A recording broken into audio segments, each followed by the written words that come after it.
This is Kelso Surgeon. Thank you for joining us for another session of NFL Handicapping 101. Before we get into Sunday's NFL schedule and some things that might impact how games are played, I'd just like to remind you I had a great week in the NFL last week. Got all the money with another 100-unit blowout play as the Saints buried the Rams 31-13. Another 100-unit play goes Sunday. Intend to get the cash for the third straight time, 100 units. That's a big score for all of us. Also, in my 50-unit game of the week, the Atlanta Falcons took care of business at Carolina. Another 50-unit NFL game of the week goes on Sunday. Also on Sunday, I'm releasing my 100-unit three-team NFL parlay of the year. That's 25-unit individual plays on 3 straight games, and a 25-unit three-team parlay that returns odds of 6-1. It's a Sunday to get all the money. Don't forget it. Now let's get into what I think is important to consider this week in the NFL. We're at a critical point here. You've got teams that are still battling to get into the playoffs, battling for position in the playoffs, and then you have those teams that are not trying quite so hard and are going to start experimenting with younger players looking to next season. One team has already declared itself that it's going the younger route this week. It makes it a very dangerous play. The Tennessee Titans have announced to the world that they are going to start experimenting in the last 3 games of the season with players that they believe are going to make major contributions next year. That's just an additional factor to consider when you handicap games involving the Tennessee Titans. The Dallas Cowboys are thinking about doing the same thing. Their season is over. They're going nowhere. They're like Tennessee. They're going to be home. They're playing for absolutely nothing, so why not get ready for next year? So what you need to do, and you can go to each team's website and find out exactly, well, not exactly, but almost, you'll get a feel for how they're going to approach this week's games. You can take it to the bank that the teams that are in the fighting for the playoffs and that trip to the Super Bowl, they're going to fire their best shot. But most teams are not in that position, and you're going to have to find out, well, are they going to play seriously, or are they going to play but experiment along the way? Experimentation will cost them points, I can promise you that. So pay attention to all the little details. Let's run down a few games this week that I think you need to know a few things about. First of all, Kansas City at St. Louis.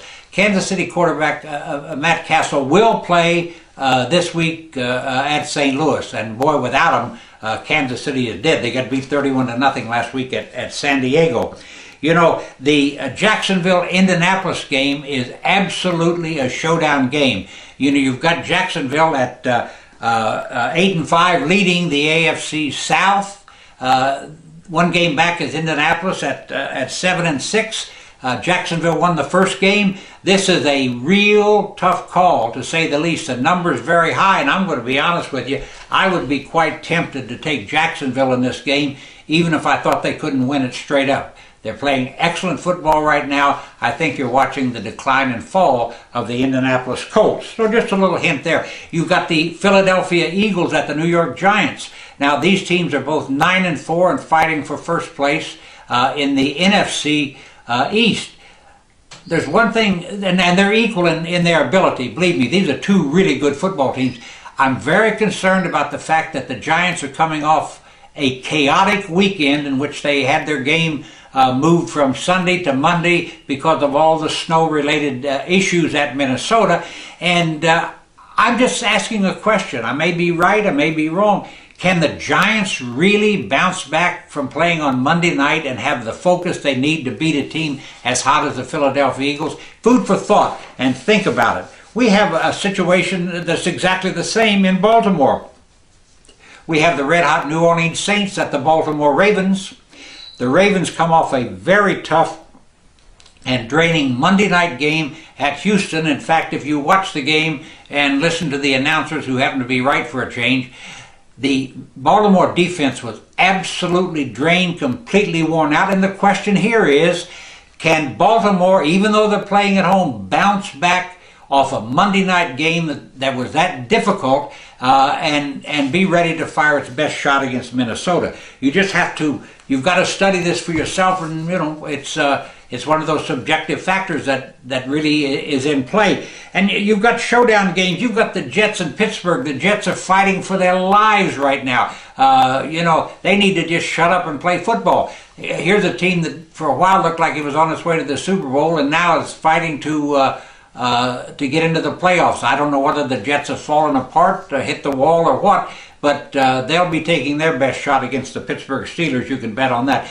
Green Bay is in the same situation and unfortunately has to play at New England, which gets beat as so seldom at home that you've got a tremendous edge there. And you've got Chicago and Minnesota. Chicago needs to win. It's as simple as that. So look at these games this week in the NFL. Try to figure out whether, number one, a team is really going to try or is going to experiment a bit, and then look at all the outside forces that could impact the outcome of games, such as how important these games are to teams like Jacksonville and Indianapolis. Thank you very much for watching. Good luck today. I'll be back with you next week with more on the NFL.